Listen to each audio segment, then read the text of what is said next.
Minus করার যে কোনো চক্রান্ত নস্যাৎ করতে বিএনপি প্রস্তুত বলে জানিয়েছেন দলটির চেয়ারপারসনের উপদেষ্টা জয়নুল আবদিন ফারুক। সোমবার সকালে জাতীয় প্রেস ক্লাবে শহীদ রাষ্ট্রপতি জিয়াউর রহমানের ৪৪তম শাহাদাত বার্ষিকী ও বাংলাদেশের গণতন্ত্র শীর্ষক আলোচনা সভায় কথা বলেন তিনি। বিএনপির নামে লুটপাটের অভিযোগ নাকচ করে তিনি বলেন, গেল ৯.৫ মাসে কারা লুটপাট করছে তার হিসাবও বের করা হবে।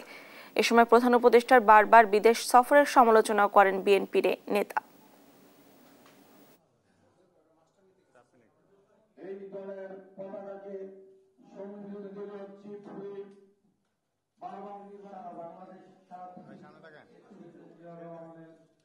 আইডিওলজি কি সেটা প্রচার করেন, আইডিওলজি প্রচার না হতে এখনো ঢাকা শহরে বসে বসে বিএনপির মতো একটা আটলান্টিক মহাসাগরের মতো দল, যেই দল কয়েকবার ক্ষমতা ছিল, যেই দলের নেতা বাংলাদেশের স্বাধীনতা ঘোষণা না করলে সেদিন শেখ মুজিব স্বাধীনতা ঘোষণা করতেন না, পাকিস্তানের প্রধানমন্ত্রী হইতেন। গণতন্ত্র প্রতিষ্ঠার, ভোটাধিকার প্রতিষ্ঠার আন্দোলনে যেই সকল দল অংশগ্রহণ করেছে সেই সকল দলেই একটি সুষ্ঠু নির্বাচনে সরকারে যাবে।